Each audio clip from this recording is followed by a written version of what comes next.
Eu tive 5 minutos para arrumar minha mesa antes que o pai do meu marido, o CEO, me demitisse na frente de toda a diretoria. Em vez de desabar, sorri e disse: "Obrigada." Um a um, 22 colegas se levantaram silenciosamente e me seguiram. Sofia debochou, até que a diretora jurídica empalideceu e sussurrou: "Chame o advogado agora." Faltam 4 minutos e 30 segundos. Nicolau anunciou para a sala, seu Rolex brilhando, enquanto ele batia no mostrador. Continuei a esvaziar a gaveta da minha mesa, tirando 6 anos de trabalho. Arquivos de projetos, fotos da equipe, o backup drive que continha toda a arquitetura de sistema que construí para a Vertex Soluções Tecnológicas. Os 12 executivos observavam em silêncio enquanto eu colocava cada item, de forma deliberada, na minha caixa de papelão. Sofia Azevedo recostou-se na cadeira, examinando suas unhas feitas com tédio ensaiado. Ela achava que tinha vencido. Por alguns minutos, Nicolau chamou novamente, sua voz carregada de autoridade. Foi então que Lucas Oliveira se levantou da sua mesa, do lado de fora das paredes de vidro da sala de conferências, com a mochila do laptop já na mão. Mas eu preciso explicar como chegamos a este ponto. Como 3 semanas de traição calculada levaram a este momento, onde meu sogro contava a minha execução profissional como um cronômetro de micro-ondas. Tudo começou no jantar de domingo na Mansão Marinho, onde nos reuníamos como atores em uma peça que ninguém mais queria encenar. Eu cheguei com Ricardo e minha torta de limão com merengue suíço caseira. Aquela que levava 2 horas para ficar perfeita.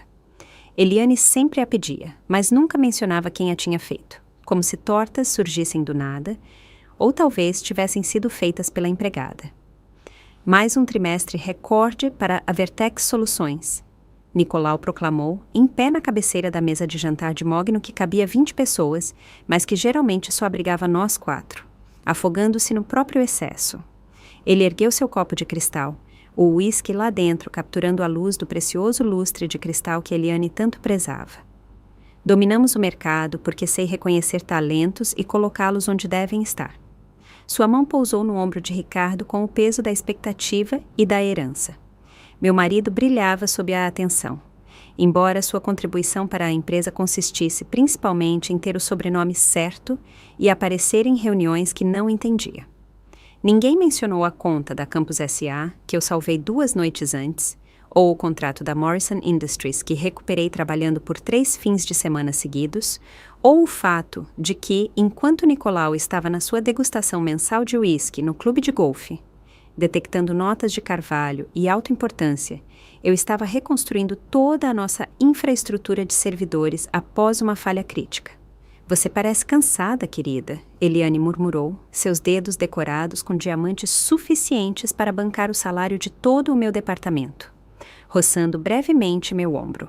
"Talvez você devesse considerar um equilíbrio melhor entre vida pessoal e profissional. A aparência é importante, especialmente para mulheres em posições de liderança." Eu engoli minha resposta junto com meu salmão ressecado. A verdade era que eu parecia cansada porque tinha ficado acordada por 36 horas seguidas, mas admitir isso apenas provaria o ponto não verbalizado deles, que eu não aguentava nem a pressão, que eu estava, como Sofia escreveria mais tarde, sobrecarregada. A rotina matinal com Ricardo tinha se tornado um estudo sobre a desconexão conjugal. Cada dia começava igual. Ele se atrapalhando com a cara máquina de expresso que seus pais nos deram, criando um café que tinha gosto de decepção queimada enquanto rolava as notícias de esportes no celular. "Semana importante pela frente, não é?" Ele perguntou naquela terça-feira em particular, 2 semanas antes de tudo desmoronar. "Devo ter notícias sobre a promoção hoje." Observei seu reflexo tenso na porta do micro-ondas. "Certo, a promoção?" Ele tomou um gole do seu latte fracassado. "Papai mencionou que Sofia tem impressionado muito ultimamente. Ela tem ficado até tarde, assumindo projetos extras." Meus dedos ainda estavam no teclado do meu laptop. Sofia Azevedo, que chegava às 9h30 em ponto e saía às 5 em ponto. Sofia, a quem eu vinha treinando há 3 meses a pedido específico de Nicolau. "Ela só precisa de mentoria", ele dissera. "Alguém para mostrar como fazemos as coisas por aqui." E foi o que eu fiz. Abri meu caderno de estratégias, compartilhei meus planos de jogo Expliquei nossos relacionamentos com clientes com a paciência de uma professora de jardim de infância. Ela fazia anotações em sua pasta de grife, fazendo perguntas que pareciam cada vez mais invasivas. Como você lida com falhas de sistema? Qual é o seu protocolo de backup? Quem tem acesso de administrador? Eu pensei que ela estava ansiosa para aprender. Acontece que ela estava construindo um dossiê. A crise de migração do servidor deveria ter sido o meu momento de glória. 7 dias antes de Nicolau bater a palma na mesa da conferência, toda a nossa infraestrutura de dados precisou de uma migração de emergência. 40 terabytes, uma janela de 8 horas e 0 margem para erro.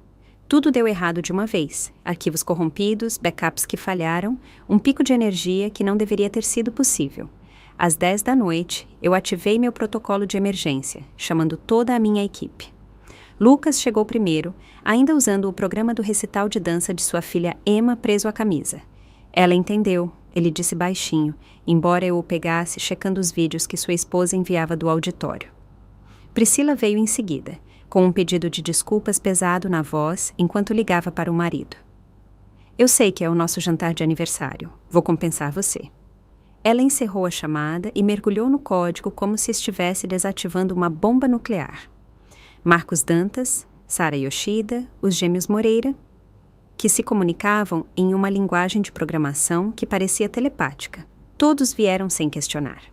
A sala de conferência se tornou nosso bunker, cheia de laptops, energéticos e, eventualmente, comida japonesa de delivery que esfriou antes que pudéssemos comer. Somos tipo uma família disfuncional estranha, Marcos brincou às 2 da manhã, tentando comer yakisoba com uma mão enquanto digitava com a outra. Sim, mas pelo menos nós nos escolhemos, Sara respondeu. E algo nessas palavras parecia profético. Nós salvamos tudo, cada arquivo, cada cliente, cada contrato. Nicolau jamais saberia que estivemos a 3 toques de teclado de perder milhões em dados e confiança. Era isso que eu fazia. Eu resolvia catástrofes tão silenciosamente que ninguém sabia que elas tinham acontecido. Então veio o e-mail, a mensagem mal endereçada que revelou tudo. Eu estava revisando os arquivos da Campus SA às 11h47 da noite, preparando minha apresentação de promoção quando ele apareceu, de Sofia Azevedo para mim, exceto que não era para mim. Nicolau, conforme discutido, salvei com sucesso a situação da Campus. O cliente ficou completamente impressionado com a minha gestão de crise. Acredito que seja a hora de discutir a reestruturação. Ela parece sobrecarregada, chega com uma aparência exausta na maioria das manhãs. Talvez uma nova liderança beneficiaria o departamento. A tela do meu laptop borrou enquanto eu lia 2, depois 3 vezes. A situação da Campus, aquela que eu gerenciei pessoalmente enquanto Sofia postava stories no Instagram de uma degustação de vinho. O resgate que orquestrei enquanto ela dormia. Eu o reencaminhei para o meu e-mail pessoal sem pensar. Algum instinto primitivo de autopreservação entrando em ação. Então me sentei no meu home office, ainda usando a blusa manchada de café que vesti 18 horas antes, compreendendo finalmente que a dedicação parecia fraqueza para aqueles que nunca haviam trabalhado de verdade. 3 minutos, Nicolau anunciou agora, sua voz cortando minha memória. Os executivos permaneciam congelados, mas através do vidro eu vi Priscila se levantar, depois Marcos, depois Sara. Um por um, minha equipe, minha família escolhida, começou a se levantar. Faltam 2 minutos, Nicolau gritou, mas sua voz parecia vir de debaixo d'água. Através das paredes de vidro da sala de conferências, eu podia ver todo o 15º andar paralisado em um quadro de descrença. Sara Yoshida estava com o telefone a meio caminho do ouvido. Os gêmeos Moreira estavam em suas mesas adjacentes, expressões idênticas de choque em seus rostos. Eu estendi a mão para a foto emoldurada da nossa última celebração de equipe. Aquela em que trabalhamos 72 horas seguidas para lançar o projeto Patterson. Meus dedos roçaram em algo mais. Um pendrive preso com fita adesiva debaixo da gaveta da minha mesa. Aquele onde eu havia feito backup de cada e-mail, cada documento, cada prova que pudesse importar um dia. Aparentemente, um dia era hoje. A manhã tinha começado errada desde o momento em que entrei no prédio às 6h45 da manhã. O segurança, geralmente falante, evitou meus olhos. O elevador parecia silencioso demais. O 15º andar parecia estar prendendo a respiração. Quando cheguei à sala de conferências para montar minha apresentação, aquela sobre o aumento de 340% na eficiência do nosso departamento. Sofia já estava lá, no meu assento, aquele que eu havia escolhido 3 anos atrás porque ficava de costas para o sol ofuscante da manhã. Seu laptop estava aberto em planilhas que reconheci imediatamente. As projeções orçamentárias confidenciais do meu departamento, aquelas em um servidor seguro ao qual ela não deveria ter conseguido acesso. "Ah, bom dia", ela disse, aquela doçura sacarina revestindo suas palavras como adoçante artificial. Nicolau me pediu para revisar isso antes da reunião. "Você não se importa, não é?" A pergunta não era realmente uma pergunta. Ambas sabíamos disso. Fiquei ali parada, a mochila do laptop pesada no meu ombro, observando-a rolar pelas alocações salariais, orçamentos de projetos, contratos com fornecedores, 6 anos de arquitetura financeira cuidadosamente construída. Como você conseguiu acesso a esses arquivos? Ela olhou para cima e por apenas 1 segundo a máscara escorregou. Pura satisfação cintilou em suas feições antes que a expressão inocente retornasse. Nicolau me deu privilégios temporários de administrador para ajudar na transição. Transição. A palavra pairou entre nós como um diagnóstico. A sala foi se enchendo gradualmente, mas de forma errada. Davi Guimarães do Financeiro chegou primeiro, segurando seu tablet como um escudo, sem me olhar quando eu disse bom dia. Depois veio Helena Albuquerque, nossa diretora jurídica, que normalmente irradiava compostura, mas hoje ficava checando o telefone, apertando seu bloco de anotações com os nós dos dedos brancos. Até o café estava errado. Normalmente, alguém já teria ligado a máquina cara que moía grãos frescos para cada xícara. Hoje, havia apenas silêncio e o cheiro de suor disfarçado por colônias caras. Eu comecei minha apresentação de qualquer maneira. Cliquei nos slides, mostrando nossas conquistas, nossas métricas, nossas vitórias. Minha voz permaneceu firme, mesmo sentindo a energia da sala mudando, escurecendo, preparando-se para algo que eu não conseguia nomear. Como vocês podem ver, nós excedemos todas as metas em... A porta não apenas abriu, ela explodiu para dentro, o puxador rachando contra a parede forte o suficiente para deixar uma marca. Nicolau estava lá, seu rosto naquele tom de vermelho que aparecia quando sua medicação para a pressão arterial não era suficiente. Seu terno italiano, geralmente perfeito, parecia amarrotado. Sua gravata estava torta. Ele atravessou a sala em 3 passos largos, a palma da mão batendo na mesa com força suficiente para fazer o café de todo saltar. O de Helena, na verdade, derramou, formando uma poça marrom no seu bloco de anotações, mas ela não se moveu para limpá-lo. Você tem 5 minutos para arrumar sua mesa. As palavras não fizeram sentido no início. Elas existiam no ar, mas meu cérebro se recusava a processá-las. Fiquei ali parada, o controle do slide ainda na mão. O slide 17 ainda brilhava na tela atrás de mim. Um gráfico mostrando o dinheiro que economizei para esta empresa. Foi então que eu entendi a coreografia daquela manhã.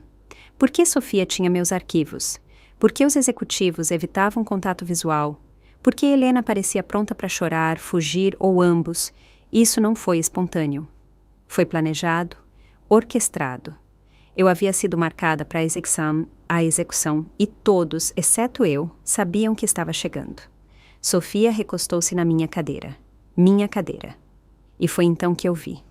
O leve levantar dos lábios, o relaxamento nos ombros, a maneira como ela examinava suas unhas feitas com a satisfação de alguém admirando a própria obra. Ela havia vencido algo e ambas sabíamos disso. Mas aqui está o que 20 anos em tecnologia me ensinaram. O momento em que você acha que venceu é geralmente quando está mais vulnerável. Os dedos de Davi Guimarães estavam se movendo em sua calculadora com a energia frenética de alguém que observa o dinheiro evaporar. Eu conhecia aquele movimento. Eu o tinha visto durante crises orçamentárias, negociações de contrato, sempre que os números estavam prestes a ficar muito, muito ruins. Helena estava com o telefone na mão agora, digitando com os dedos trêmulos, seu rosto cinza claro como papel velho. Eles entenderam algo que Nicolau e Sofia não entenderam.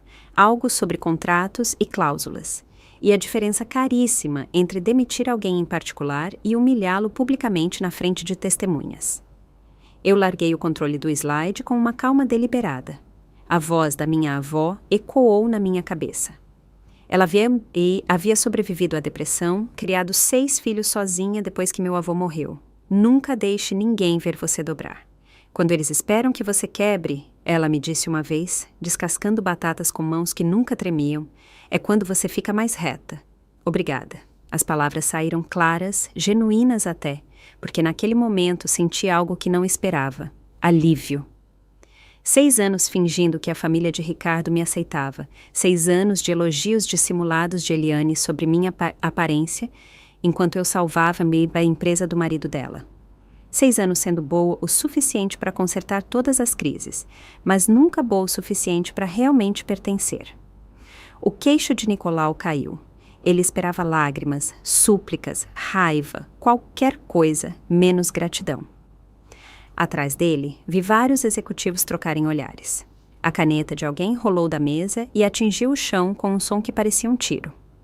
No silêncio, comecei a arrumar com a precisão metódica que eu usava para arquiteturas de sistema. Cada item levantado, examinado, colocado na caixa de papelão que surgiu de algum lugar. O backup drive foi primeiro, depois os arquivos de projeto, a foto da equipe, minha caneca de café com Alaska no cabo. Falta 1 minuto, Nicolau anunciou, mas sua voz tinha perdido a força. A confusão estava se instalando. A primeira rachadura em sua certeza. Através do vidro, o movimento chamou minha atenção. Lucas Oliveira estava em pé em sua mesa, com a mochila do laptop já por cima do ombro. Ele não estava arrumando. Ele já estava pronto. Então Priscila se levantou. Depois Marcos. Um por um, como uma onda lenta, ganhando força, toda a minha equipe se levantou de suas mesas. Nicolau se virou para ver o que eu estava olhando, e seu rosto mudou de vermelho para branco tão rápido que pensei que ele fosse desmaiar. A expressão de Sofia passou de triunfo para confusão, para algo que se aproximava do pânico. O tempo acabou, Nicolau disse, mas saiu como uma pergunta. Peguei minha caixa, seu peso familiar e estranho ao mesmo tempo. 6 anos reduzidos ao que eu podia carregar nos braços. Enquanto eu caminhava em direção à porta, 2 seguranças apareceram. Protocolo padrão para demissões. Eles murmuraram, se desculpando. João e Dário. Eu havia levado café para eles durante os plantões noturnos. Conhecia os nomes dos filhos deles. Sinto muito por isso, João sussurrou. Não sinta, eu disse a ele. Você está apenas fazendo o seu trabalho. Caminhamos pelo Cubicle Farm em direção ao elevador, e foi então que a sinfonia começou. O ranger das cadeiras se afastando das mesas, o farfalhar das bolsas sendo recolhidas, os tombos suaves dos laptops sendo fechados. Lucas acompanhou meus passos. Depois, Priscila, seus saltos marcando um ritmo determinado. Marcos, Sara, os gêmeos Moreira, movendo-se em sincronia perfeita. No momento em que chegamos ao elevador, 22 pessoas se juntaram à nossa procissão. João parou de andar, sua mão caindo do meu cotovelo. Em 15 anos, ele disse, a voz embargada por algo entre admiração e respeito. Eu nunca vi nada assim. Nem Nicolau Marinho, cujo império tinha acabado de começar seu colapso, embora ele só fosse entender isso 48 horas depois. As portas do elevador se fecharam em 22 pessoas e um segurança que parecia ter acabado de testemunhar um milagre ou um massacre. Ele não tinha certeza. João apertou o botão do hall com a mão levemente trêmula. Ninguém falou durante a descida. O único som era o zumbido mecânico e o celular de alguém vibrando insistentemente. O meu, depois o de Lucas. Depois o de Priscila. Como pipoca começando a estourar, nossos telefones entraram em erupção em uma cascata de notificações. Quando as portas se abriram para o hall, saímos para o sol escaldante do meio-dia. O tipo de luz que faz tudo parecer superexposto e surreal. Marília da recepção se levantou tão rápido que sua cadeira rolou para trás, batendo na parede. Geraldo, o supervisor de manutenção, parou de esfregar o chão e nos observou passar. Alguém começou uma salva de palmas lenta no estacionamento de carga. Eu não consegui ver quem, e então outros se juntaram, até que o som ecoou nas paredes da garagem. Isso é insano, Priscila sussurrou ao meu lado. Isso é justiça, Lucas corrigiu, ajeitando a mochila do laptop. Ficamos ali no estacionamento, 23 pessoas piscando na luz forte, os telefones zumbindo como vespas irritadas. Os gêmeos Moreira já estavam em seus laptops, sentados no canteiro de concreto, digitando furiosamente. Sara estava com o telefone no ouvido, explicando a alguém, provavelmente seu parceiro, porque estava subitamente desempregada às 11h47 de uma terça-feira. Eu deveria ir, eu disse para ninguém em particular. Minhas chaves do carro pareciam estranhas na minha mão. Todos nós deveríamos, Marcos respondeu, mas ninguém se moveu. Ficamos ali como sobreviventes de um naufrágio, não muito prontos para deixar o local onde o navio estava afundando. A viagem para casa levou 17 minutos. Eu sei porque observei o relógio o tempo todo, incapaz de me concentrar em qualquer outra coisa. Meu telefone, jogado no banco do passageiro, continuava sua convulsão eletrônica. 3 vezes tentei pegá-lo nos sinais vermelhos. 3 vezes puxei minha mão de volta. O carro de Ricardo estava na garagem. Claro, ele trabalhava de casa às terças e quintas-feiras. Um luxo que Nicolau havia concedido ao filho, mas nunca teria considerado para mais ninguém, especialmente para mim, apesar do meu tempo de casa e posição superiores. Sentei no carro por 1 minuto inteiro, motor desligado, ouvindo o tic-tac do metal esfriando. A casa que compramos 3 anos atrás, com a ajuda dos pais dele para a entrada, naturalmente, parecia a mesma de quando eu saí naquela manhã. A mesma jabuticabeira no quintal da frente. A mesma rachadura na entrada que continuávamos prometendo consertar. A mesma vida, exceto que tudo havia mudado. Ricardo me encontrou na porta, o laptop ainda em uma mão, a confusão estampada no rosto. Atrás dele, eu podia ver a configuração do seu home office, 2 monitores brilhando com planilhas que ele provavelmente não entendia. Por que você está em casa? Você está doente? Então, ele notou a caixa em meus braços. Seu rosto passou por uma série de expressões, como alguém trocando de canais de TV, confusão, preocupação, realização, raiva. Papai ligou, sua voz estava monótona.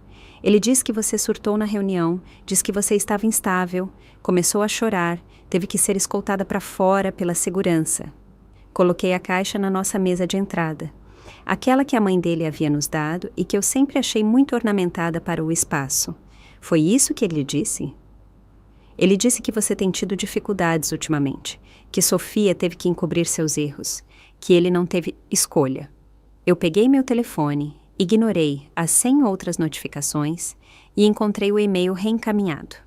O e-mail de Sofia, aquele que reivindicava o crédito pela conta da campus, aquele que me chamava de sobrecarregada, aquele que era claramente parte de uma conversa mais longa com Nicolau, da qual eu não fui privilégio. Ricardo leu uma vez, depois de novo, o músculo do seu maxilar tremendo. O sinal que ele herdou do pai que aparecia quando a realidade não combinava com a narrativa que lhe haviam dado. Isso é... Ele começou, depois parou. Quando ela enviou isso? Há 3 semanas, enviado acidentalmente para mim em vez do seu pai. E você não me contou? Você teria acreditado em mim? Ou teria dito que Sofia cometeu um erro honesto? Que seu pai jamais conspiraria contra a própria nora? O silêncio se esticou entre nós, como uma fronteira contestada. Ricardo largou o laptop, passou as 2 mãos pelo cabelo. Outro gesto herdado. Eu preciso pensar, ele disse, pegando as chaves do gancho ao lado da porta. Eu só preciso pensar. Ricardo. Mas ele já tinha ido, a porta se fechando com um clique decisivo que soou como um ponto final. Fiquei parada na nossa entrada, ainda com minhas roupas de trabalho, cercada pela vida que construímos sobre uma fundação que era aparentemente areia. Meu telefone tocou. Número desconhecido. Eu quase não atendi, mas algo, instinto, exaustão, curiosidade mórbida, me fez deslizar para aceitar. Por favor, não desligue. A voz de Helena Albuquerque estava mal acima de um sussurro. Estou ligando do banheiro. O banheiro executivo do 16º, aquele que ninguém usa, Isabela, o seu contrato, a cláusula sobre rescisão hostil. Nicolau nunca leu. O jurídico revisou há 6 anos quando você foi contratada, mas ele apenas assinou onde eu mandei. O multiplicador de humilhação por si só coloca sua indenização em R$800 mil. Mas com assédio documentado, a natureza pública disso, 22 testemunhas. Estamos falando de milhões. Milhões. Por que você está me contando isso? O som de água corrente, porque em cerca de 1 hora, Nicolau vai perceber o que fez, e quando ele perceber, ele vai me culpar. Dizer que eu deveria tê-lo avisado. Eu trabalhei aqui por 12 anos. Eu encobri o temperamento dele, seus casos, suas decisões questionáveis, mas isso vai acabar com a minha carreira. Helena, podemos nos encontrar amanhã, em algum lugar que ninguém da Vertex iria. Eu tenho documentação. Coisas que você deveria saber, coisas que podem nos ajudar. A ligação terminou antes que eu pudesse responder. Fiquei ali parada, telefone na mão, quando ele imediatamente vibrou de novo. Daniel da minha equipe, ex-equipe, havia enviado uma captura de tela. Um canal no Slack chamado O Êxodo, com 247 membros antes de ser fechado. As mensagens eram uma inundação de descrença, apoio e pânico. Isso realmente aconteceu?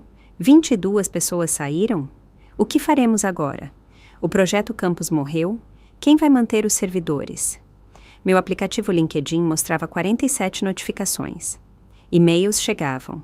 3 concorrentes já haviam entrado em contato com variações de "ficamos sabendo da novidade e vamos conversar". Mas um e-mail me fez parar de respirar.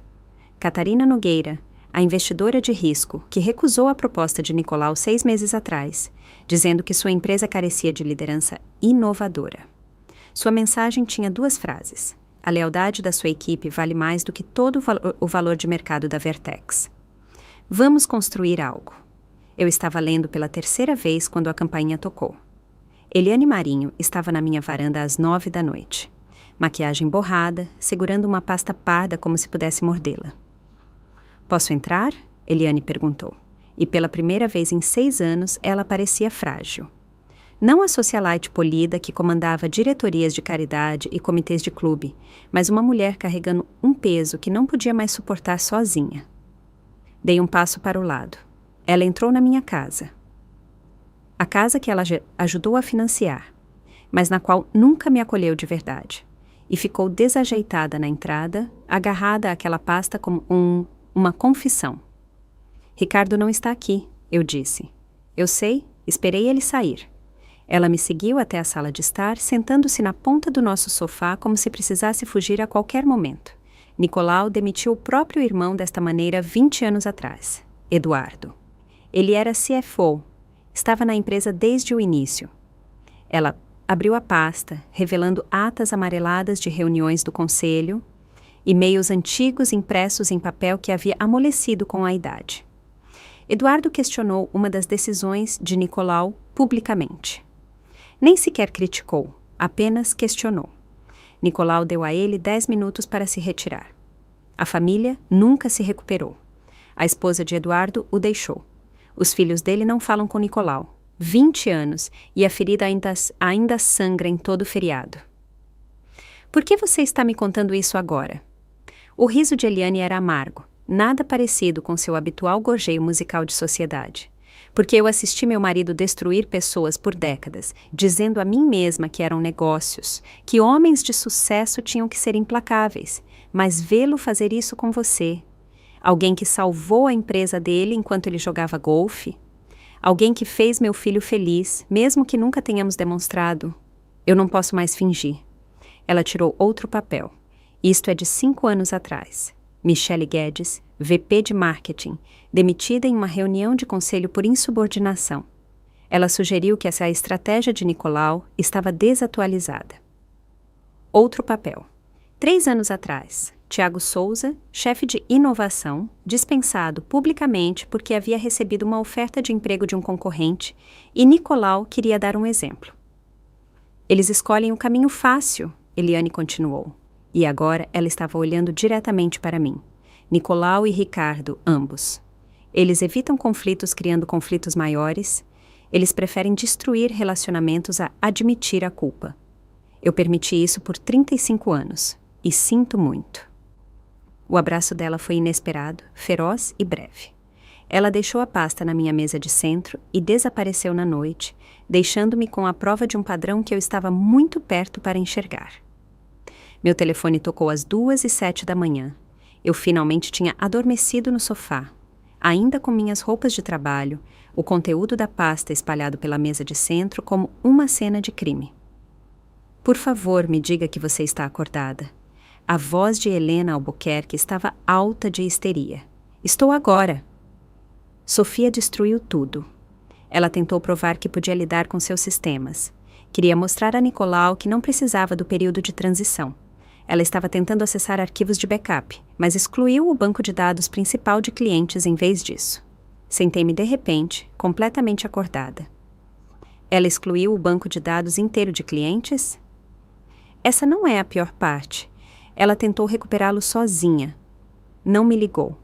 Não seguiu o protocolo. Ela rodou um software de recuperação que encontrou online. Corrompeu tudo. Toda a operação da região sudeste está offline há 6 horas. Eles estão estimando 14 horas, no mínimo, antes de uma restauração parcial. O silêncio se esticou enquanto eu processava aquilo. Nosso banco de dados de clientes não era apenas nomes e endereços. Eram 17 anos de gerenciamento de relacionamento, histórico de compras, configurações personalizadas, tickets de suporte, o DNA do relacionamento da empresa com o cliente. Quanto? Eu perguntei. Estimativa conservadora, 50 milhões de reais em perdas imediatas. Isso sem contar os clientes que perderemos, os processos, o dano à reputação. A voz de Helena falhou. Sofia está no banheiro chorando há 2 horas. Nicolau está gritando com todos. Ele jogou um laptop. Na verdade, jogou na parede. A segurança está de prontidão. Senti algo que não esperava. Nada. Nem satisfação, nem vingança. Apenas um frio e vazio nada. Sofia Abedi havia arquitetado minha humilhação e agora estava se afogando na própria incompetência. Helena, você precisa documentar tudo. Cada e-mail, cada ação, cada palavra que Nicolau disser. Já estou. Estou criando minha própria apólice de seguro. Ela fez uma pausa. Sua equipe poderia ter evitado isso. Minha equipe não teria causado isso em primeiro lugar. Depois que Helena desligou, sentei-me no escuro, observando o nascer do sol rastejar pelas paredes da minha sala. Em algum lugar da cidade, a Vertex Soluções estava perdendo dinheiro e reputação, enquanto Sofia aprendia que assumir o crédito e assumir a responsabilidade eram coisas muito diferentes. Ricardo chegou em casa às 7 da manhã, parecendo ter dormido no carro. Sua camisa estava amassada, o cabelo em ângulos estranhos, e ele cheirava a uísque e arrependimento. O banco de dados se foi, ele disse sem preâmbulo. Eu soube. Papai perdeu a cabeça. Ele está ameaçando processar Sofia, mas o jurídico diz que não pode porque ele deu o acesso a ela. Ele está convocando reuniões de emergência do conselho. Mamãe teve 2 ataques de pânico. Ele desabou no sofá ao meu lado, tomando cuidado para não me tocar. Ele quer que eu convença você a assinar um acordo de confidencialidade para fazer isso desaparecer em silêncio. Fazer o que desaparecer? A humilhação pública que ele me fez, as 22 pessoas que saíram, ou o fato de que a substituta que ele escolheu acaba de custar 50 milhões de reais à empresa? Ricardo esfregou o rosto com as 2 mãos. Tudo isso. Ele está oferecendo os 800 mil reais que Helena mencionou. Indenização total, benefícios estendidos, recomendação elogiosa. Tudo que você precisa fazer é assinar dizendo que não discutirá o que aconteceu ou competirá por 2 anos. Não, o conselho está ameaçando a posição dele. Se você processar, se isso piorar, ele pode perder tudo. Virei-me para olhar para meu marido. Sério? Olhe para ele. Ele era um estranho, usando o rosto de Ricardo, falando com a voz de Ricardo. Mas o homem com quem me casei, que prometeu ficar ao meu lado, ser meu parceiro, tinha sumido, se é que ele alguma vez existiu. Ele deveria ter pensado nisso antes de me dar 5 minutos para arrumar minha mesa. Eu preciso que você conserte isso. Aquelas 6 palavras pairaram entre nós como uma lâmina. Não me desculpe. Não, ele estava errado. Não, eu deveria ter te defendido. Apenas mais uma exigência para que eu sacrificasse minha dignidade pelo conforto da família Marinho. Eu preciso que você vá embora, eu disse, surpresa com a firmeza da minha voz. Ricardo olhou para mim, então, e por um momento eu vi algo. Consciência, talvez, de que ele havia escolhido o lado errado. Mas os Marinho não admitiam erros. Eles apenas encontravam outra pessoa para culpar. Ele saiu sem dizer mais nada. E eu soube que nosso casamento tinha acabado naquele momento, mesmo que a papelada viesse depois. Ao meio-dia, minha sala de estar havia se transformado em uma incubadora de startup. 22 pessoas com laptops equilibrados nos joelhos, sentadas no chão, empoleiradas em braços de cadeiras, aglomeradas ao redor da minha mesa de jantar. A filha de 12 anos de Lucas, Emma, sentou-se no canto fazendo o dever de casa, ocasionalmente olhando para o caos com olhos curiosos. Phoenix Digital, Priscila anunciou, erguendo um guardanapo onde havia esboçado um logotipo. Um pássaro estilizado surgindo das chamas. Não somos sutis, mas nem eles foram. Marcos estava em seu laptop, os dedos voando. Domínio garantido. Nomes de redes sociais bloqueados. Também estou pegando variações antes da Vertex, graças a Cyber Squad. Seu marido, Tiago, apareceu com uma bandeja de canecas de café. Fiz uma busca por suprimentos. Ninguém constrói uma empresa de estômago vazio. Caixas de pizza se acumulavam como camadas sedimentares de ambição. Os gêmeos Moreira, de alguma forma, criaram um sistema de gerenciamento de projetos na parede da minha sala de estar usando post-its. Sara já estava entrando em contato com conexões, sua voz ao telefone profissional, apesar de estar sentada de pernas cruzadas no meu chão. Precisamos de documentos de incorporação, alguém disse. Cuidando disso, respondeu Lucas, cujo cunhado era aparentemente um advogado corporativo. A energia era elétrica, desesperada, esperançosa. Não éramos mais apenas colegas. Éramos refugiados de um desastre corporativo, construindo algo novo a partir das cinzas do que Nicolau havia destruído. E naquela sala de estar lotada e caótica, eu me senti mais em casa do que em 6 anos na Vertex. Meu telefone vibrou às 4h47 da tarde, 3 dias depois de transformarmos minha sala de estar no primeiro quartel-general da Phoenix Digital. O número de Roberto Antunes apareceu na tela. O advogado de Nicolau ligando pela 3ª vez naquele dia. Senhora Marinho, o senhor Marinho me autorizou a aumentar a oferta para 8 milhões de reais. Sua voz carregava a exaustão de um homem perdendo uma guerra que pensou que seria fácil. Esta é a indenização básica por seu contrato. O valor básico pressupõe procedimentos normais de rescisão, respondi, observando os gêmeos Moreira carregarem equipamentos de informática para o que se tornaria nosso escritório de verdade, um galpão que encontramos ontem. Ser dada 5 minutos para arrumar minha mesa na frente de 12 testemunhas não é normal. Helena Albuquerque pode verificar isso. O silêncio se esticou. A senhora Albuquerque não está mais autorizada a falar em nome da Vertex Soluções. Claro que não estava. O primeiro instinto de Nicolau era sempre atirar no mensageiro, mesmo quando a mensagem era um desastre legal de sua própria autoria. Então, suponho que deixaremos os tribunais decidirem o que é apropriado. Meu advogado entrará em contato. Encerrei a ligação no momento em que um Tesla branco parou no estacionamento do galpão. Catarina Nogueira saiu, seus saltos de grife tilintando no asfalto rachado, inspecionando nosso novo espaço com o olhar calculista de alguém que transformou dezenas de startups em empresas bilionárias. O galpão não era nada de especial. 1.800 metros quadrados de impossibilidade de concreto, ainda cheirando a produto de limpeza industrial e ao fantasma do que quer que tenha sido fabricado ali antes. Lâmpadas fluorescentes piscavam intermitentemente. A porta de carga não fechava direito. Havia uma mancha suspeita no chão que parecia ter seu próprio ecossistema. Isto é perfeito, Catarina anunciou. E ela não estava sendo sarcástica. É um desastre, Priscila rebateu, gesticulando para uma placa de teto que escolheu aquele momento para soltar uma pequena chuva de poeira. Não, é um espaço faminto. Ele quer se tornar algo. Catarina caminhou pelo perímetro, seus passos ecoando. Você sabe qual foi o primeiro escritório da Amazon? Uma garagem? Google? Uma garagem? Vocês fizeram um upgrade. Tem paredes e tudo mais? Ela pegou o telefone, fez uma ligação rápida.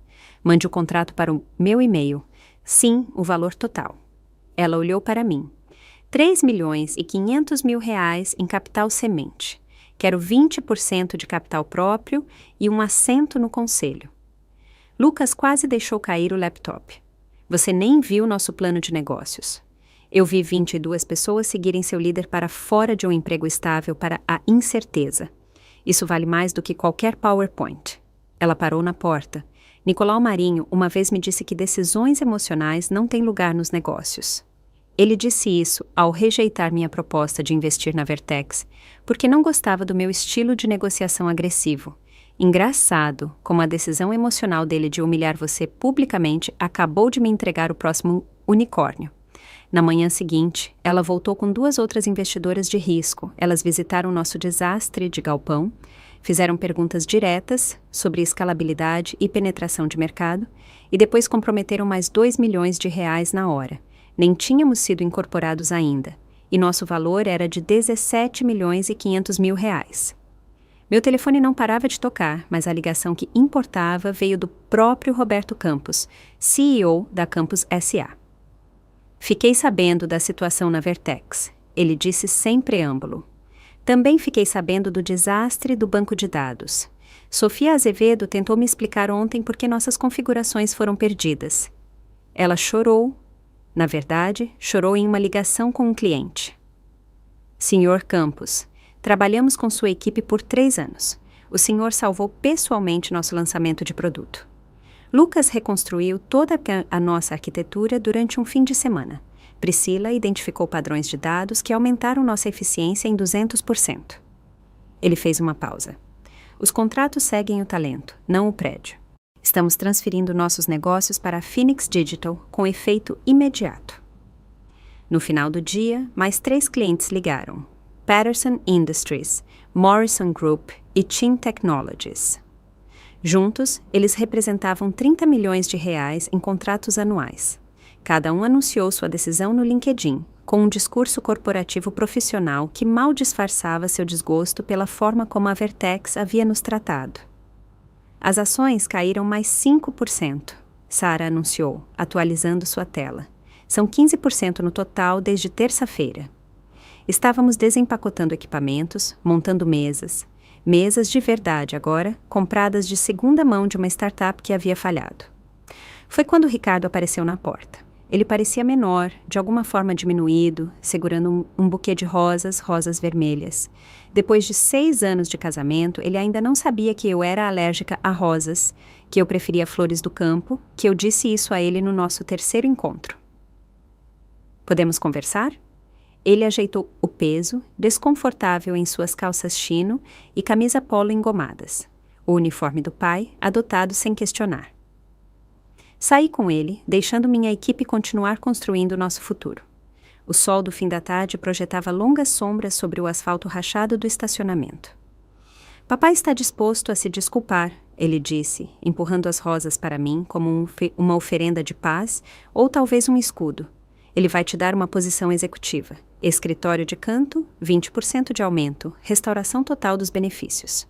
Eu não peguei as flores. Ele acha que é sobre espaço de escritório. É uma boa oferta.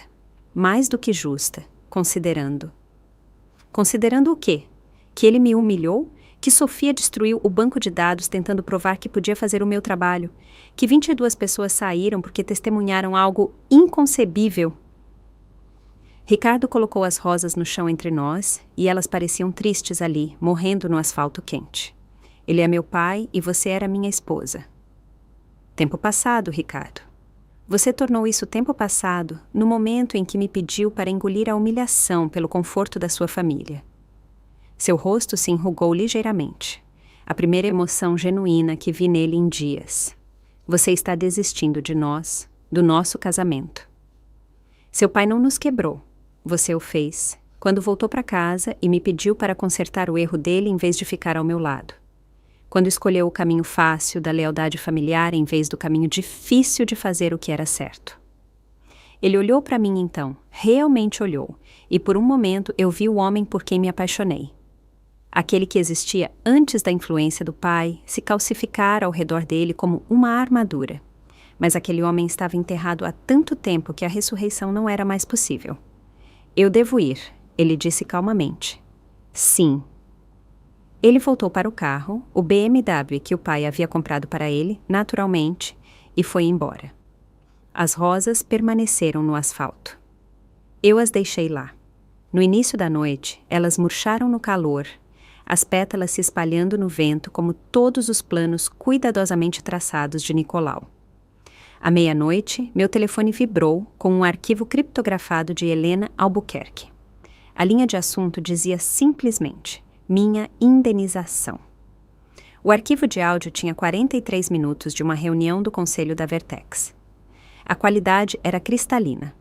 Helena provavelmente gravou no celular, colocado estrategicamente perto do centro da mesa. 50 milhões de reais. Uma voz que reconheci como o membro do conselho Jonas Costa. Ele nos custou 50 milhões de reais porque não conseguiu controlar o temperamento. O banco de dados está completamente corrompido. Outra voz, provavelmente o CFO Daniel Braga. Sofia Azevedo não tinha autorização para acessar esses sistemas. Nicolau deu a ela acesso administrativo total. Isso foi definitivamente Helena, sua voz cuidadosamente neutra. Contra o meu parecer jurídico. Você promoveu a colega de quarto da sua namorada? Essa voz pingava nojo. A colega de quarto da faculdade da Cristina foi essa pessoa que você achou que poderia substituir sua nora, que construiu metade da nossa infraestrutura? A voz de Nicolau, quando veio, soou vazia. Sofia demonstrou potencial, estava ansiosa, ambiciosa. Ela não era qualificada. O som de uma mão batendo na mesa. Isto não é algum drama de família, Marinho. Você transformou uma vingança pessoal em um desastre de 50 milhões de reais. Talvez mais, se os clientes continuarem saindo. Eu ouvi a gravação da reunião do conselho mais uma vez, suas vozes enchendo meu escritório no galpão à 1 da manhã. Isso não é liderança, é um ataque de birra que nos custou 50 milhões de reais. O nojo em suas vozes era palpável, mesmo através do alto-falante do telefone de Helena. Na manhã seguinte, tudo acelerou. Faremos uma coletiva de imprensa, Catarina Nogueira anunciou, entrando em nosso galpão às 7 da manhã com um consultor de mídia e café suficiente para todos. Amanhã, às 2 da tarde. Todo veículo de tecnologia está implorando por uma declaração. Daremos uma a eles. Não quero parecer vingativa, eu disse. Você não parecerá. Você parecerá exatamente o que é. Uma líder que se recusou a aceitar a humilhação como preço pelo emprego. Ela pegou seu tablet. Enquanto isso, Nicolau está realizando a própria conferência na sede da Vertex, exatamente no mesmo horário.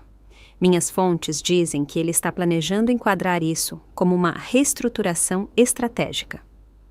O pensamento de Nicolau tentando transformar esse desastre em discurso corporativo deveria ter me irritado. Em vez disso, senti-me estranhamente calma. Deixe-eu tentar polir esta catástrofe. A verdade tinha um jeito de se manifestar, não importa quanto verniz corporativo você aplicasse. Passamos as próximas 24 horas nos preparando. Lucas e Priscila ajudaram a escrever minha declaração. Sara coordenou a logística. Os gêmeos Moreira, de alguma forma, conseguiram um backdrop profissional e iluminação, que fez nosso galpão parecer uma startup de tecnologia legítima, em vez de um espaço industrial abandonado. À 1h45 da tarde do dia seguinte, eu estava em frente às câmeras vestindo o mesmo blazer marinho que usei naquela terça-feira. De propósito, minha equipe me flanqueou, todos os 22 deles, vestidos profissionalmente, mas não uniformemente.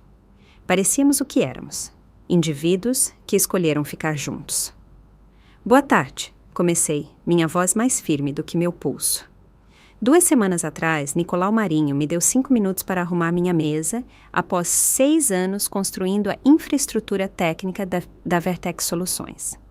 Aqueles 5 minutos me ensinaram algo valioso, que a competência ameaça o incompetente, que a lealdade não significa nada para aqueles que nunca a conquistaram, e que às vezes a melhor coisa que pode acontecer é ser forçada a deixar um lugar que nunca te valorizou.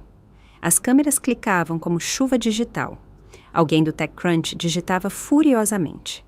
A repórter da Bloomberg estava transmitindo ao vivo. A Phoenix Digital não é apenas uma empresa. É a prova de que a cultura supera a estratégia. De que equipes construídas no respeito superam hierarquias construídas no medo. Garantimos 5 milhões e 500 mil reais em financiamento. Retivemos clientes no valor de 30 milhões de reais anuais. Fizemos em 2 semanas o que a Vertex Soluções alegou que levaria anos, porque temos algo que eles perderam: confiança. Enquanto isso, do outro lado da cidade, meu telefone estava cheio de mensagens de pessoas assistindo à conferência simultânea de Nicolau. Helena enviou um play-by-play. Ele está suando na maquiagem. Sofia está atrás dele olhando para o telefone, literalmente procurando emprego durante a coletiva. Ele acabou de dizer reestruturação estratégica para agilidade aprimorada. E um repórter riu alto. Alguém compartilhou uma captura de tela das redes financeiras. Estavam mostrando ambas as conferências em tela dividida. Eu, calma e cercada pela minha equipe. Nicolau, vermelho e gaguejando.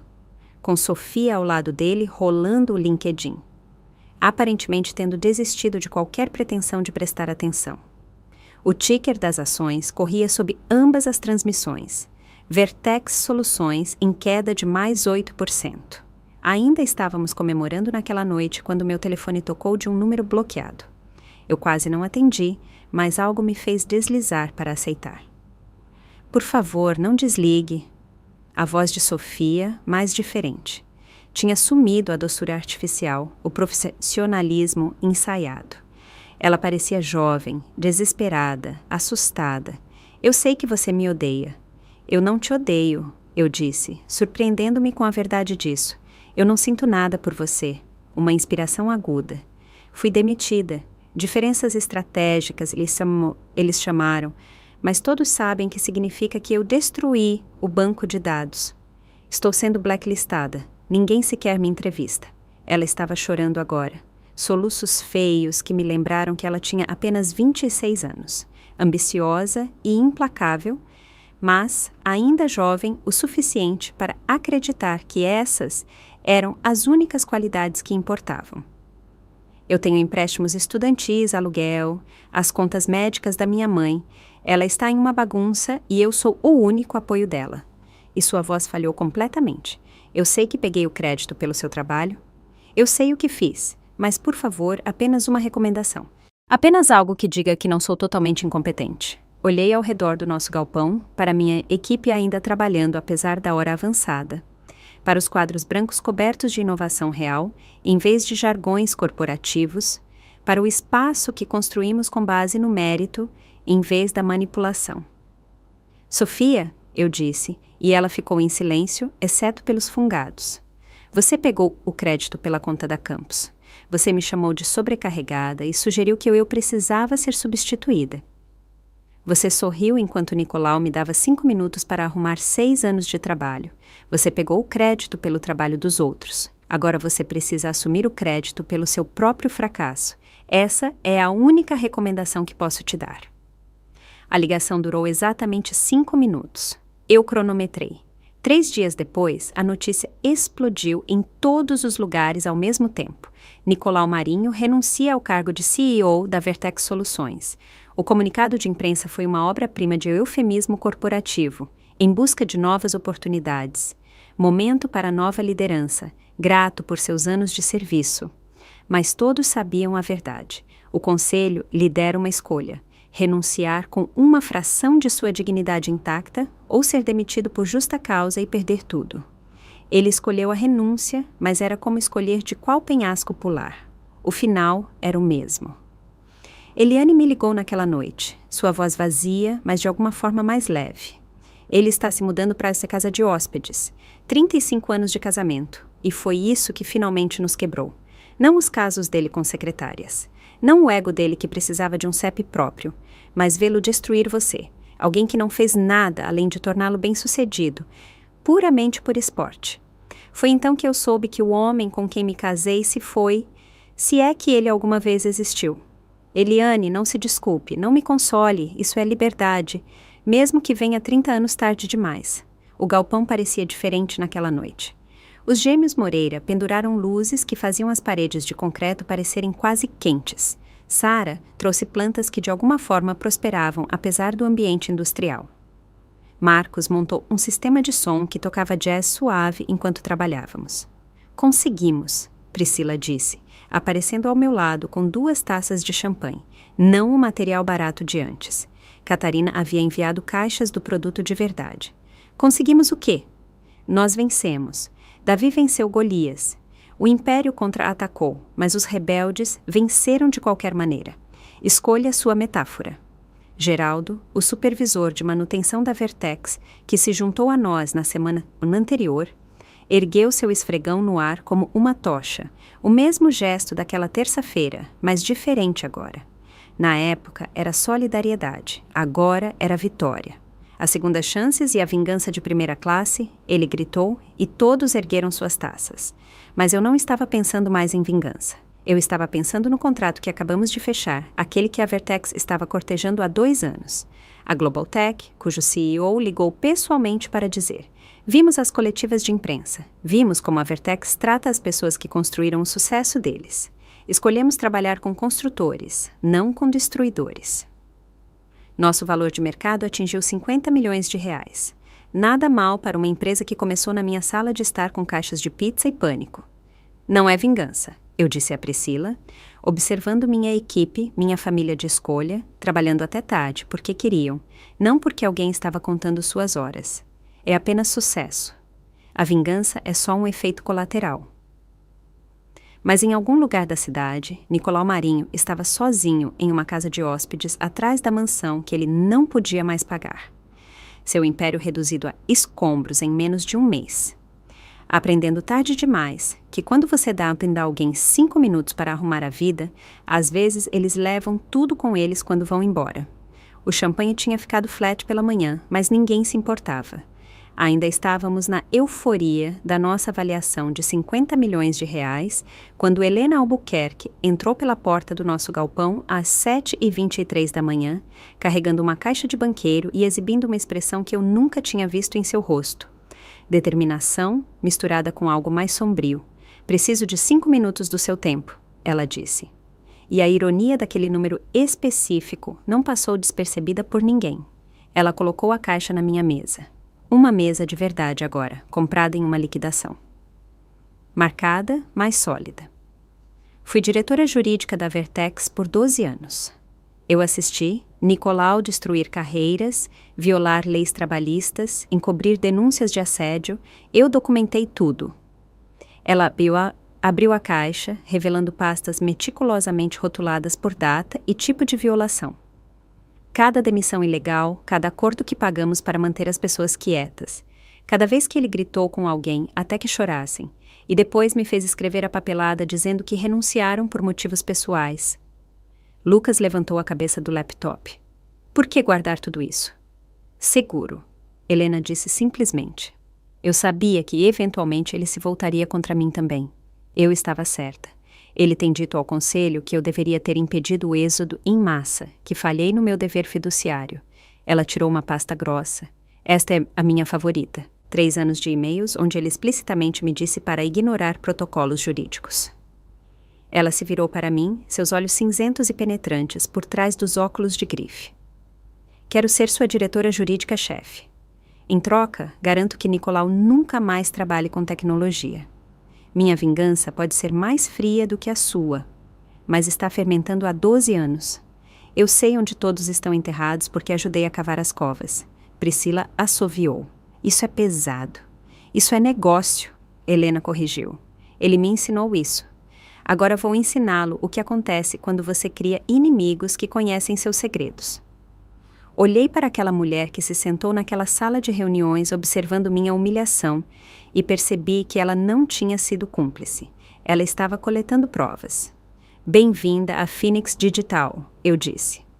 O primeiro ato oficial de Helena foi agendar a negociação de acordo. Território neutro, ela insistiu. A sala de conferências 12 no Grand Hyatt. Custa R$800 por hora. E Nicolau vai pagar por isso.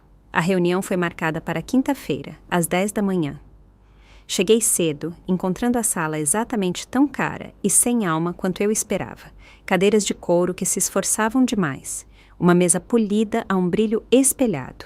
Janelas com vista para uma cidade que Nicolau um dia pensou que era sua. Ele chegou 15 minutos atrasado, uma jogada de poder que poderia ter funcionado quando ele tinha poder para jogar. Mas o homem que entrou não era o Nicolau Marinho que bateu a palma na mesa de um conselho. Esta versão parecia esvaziada, seu terno Armani pendurado frouxamente em uma estrutura que havia perdido peso devido ao estresse. Seu advogado, Roberto Antunes, parecia igualmente exausto. "Vamos fazer isso rápido", Roberto disse, tirando documentos. "O senhor Marinho está preparado para oferecer R$ 1.200.000, continuação total dos benefícios por 24 meses e aquisição imediata de todas as opções de ações." Helena inclinou-se para a frente. Mais uma declaração por escrito reconhecendo que a rescisão foi tratada de forma inadequada e uma cláusula de não depreciação mútua. O maxilar de Nicolau se apertou, aquele sinal familiar, mas ele assentiu. O homem que nunca se desculpou, nunca admitiu culpa, estava prestes a assinar um documento reconhecendo seu fracasso. A sala ficou em silêncio, exceto pelo scratch de canetas no papel. Nicolau assinou com a mão levemente trêmula, sua assinatura menor do que o floreio ousado que eu lembrava. Quando ele me entregou o documento, nossos olhos se encontraram. Nenhuma palavra foi trocada, mas conversas inteiras aconteceram naquele silêncio. Os olhos dele diziam: "Você me destruiu." Os meus respondiam: "Você se destruiu." Os dele diziam: "Eu te dei tudo." Os meus respondiam: "Você me deu 5 minutos." Ao endossar o cheque, R$ 1.200.000, mais dinheiro do que meus pais tinham visto em suas vidas.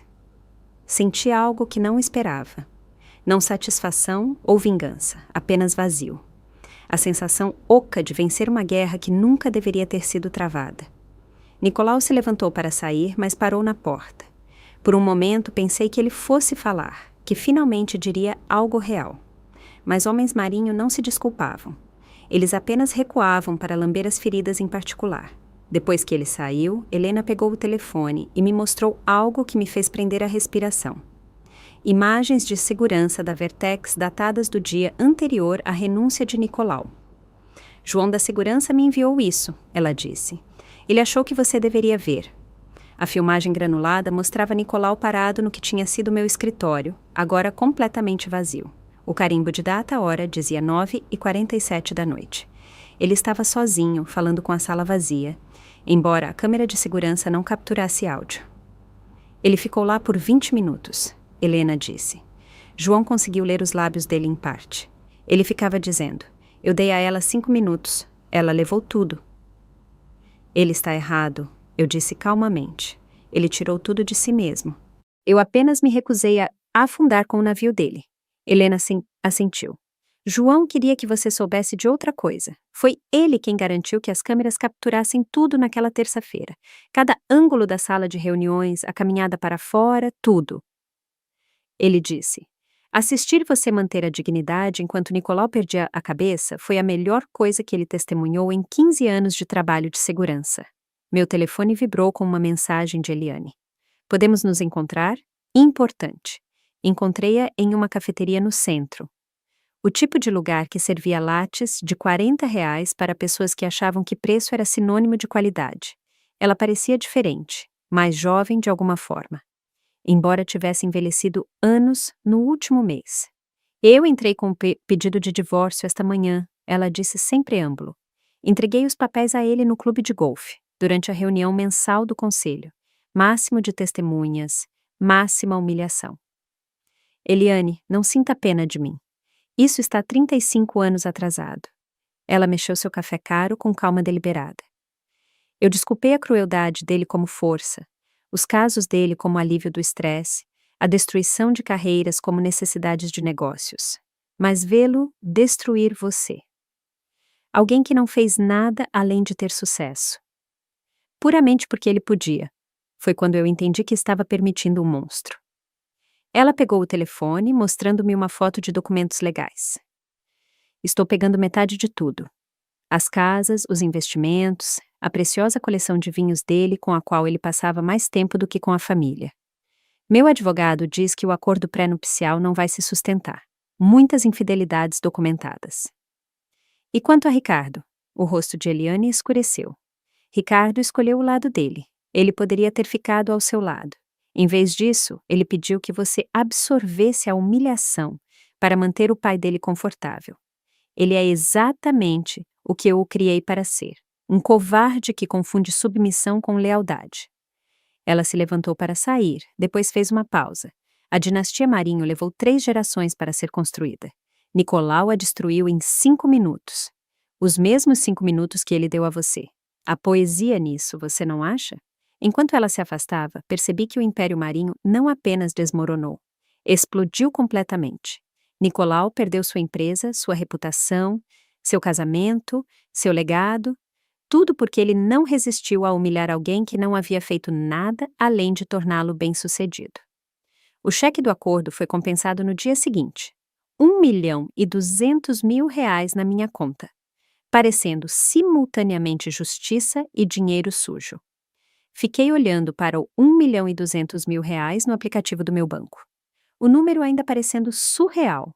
6 meses atrás, isso teria sido uma fantasia. Agora, era apenas uma linha em uma história muito maior. Capital inicial para algo que já havia crescido além das minhas expectativas mais loucas. O galpão mal se parecia com o desastre para o qual nos mudamos há meio ano. As luzes fluorescentes piscantes foram substituídas por painéis de LED quentes que Lucas insistiu que eram melhores para a produtividade e saúde mental.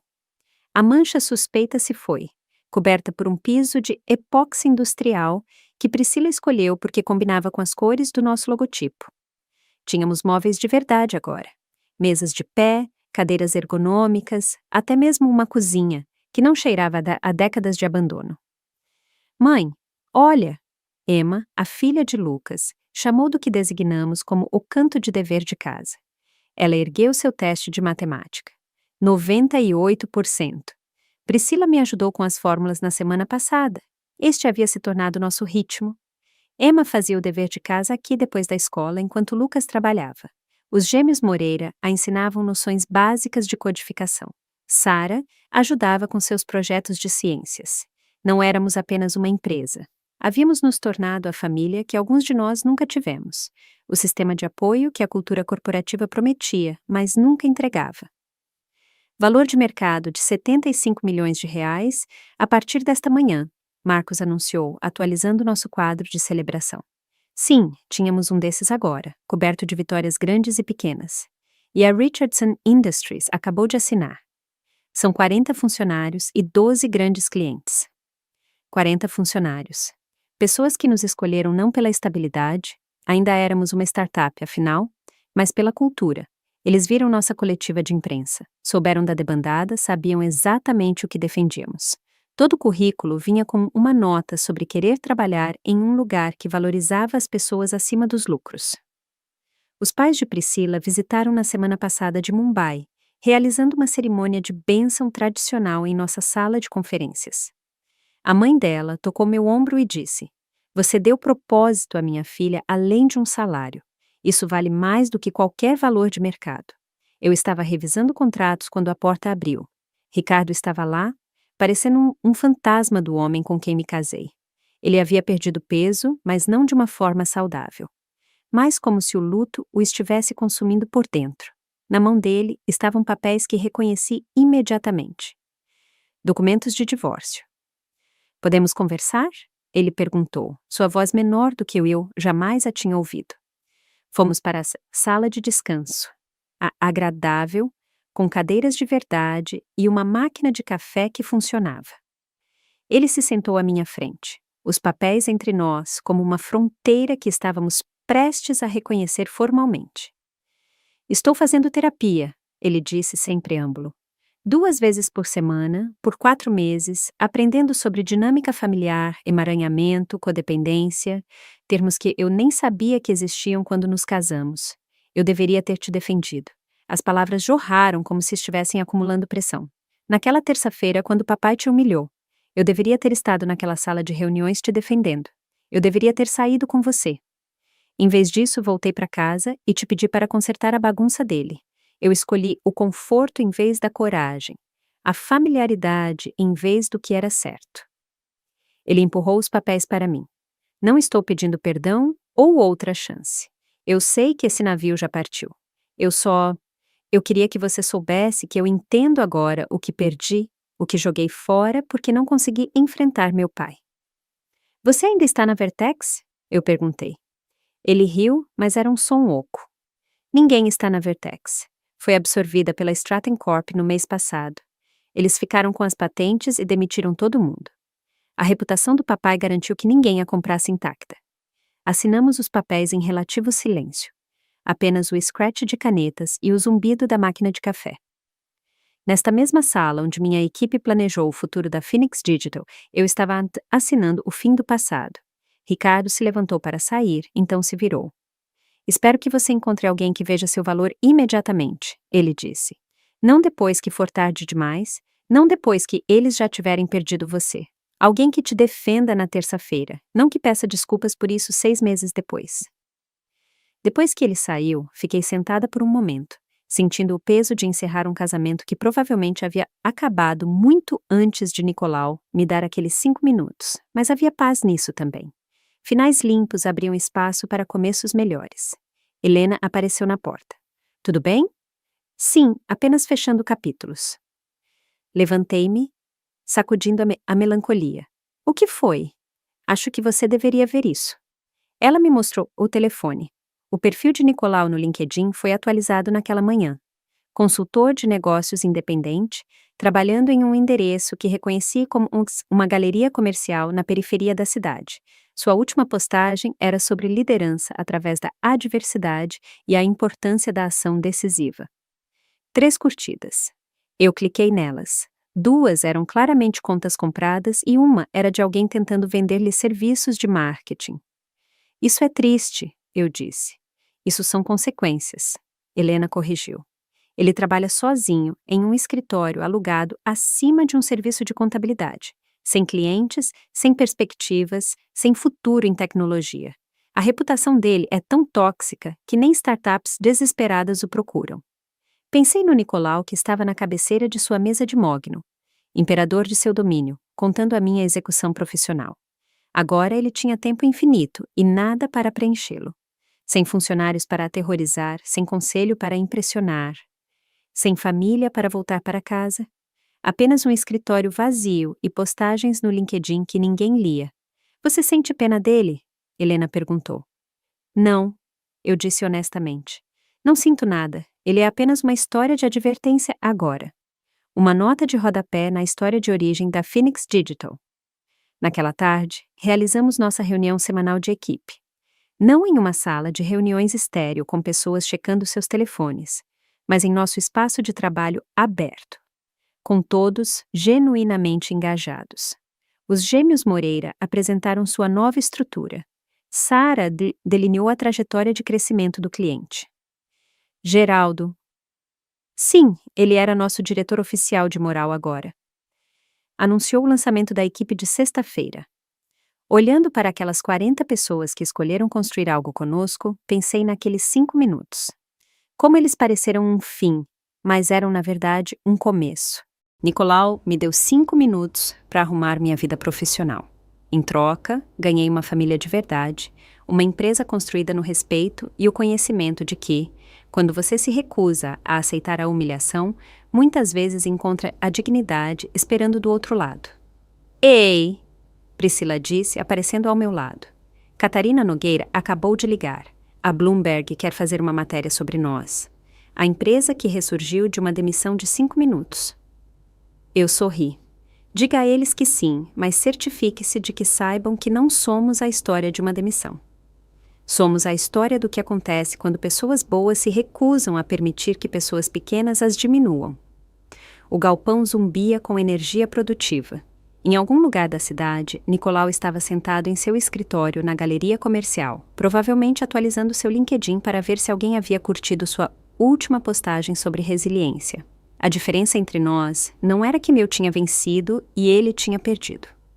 era que eu tinha aprendido que 5 minutos podiam construir um império, enquanto ele ainda estava tentando entender como 5 minutos haviam destruído um.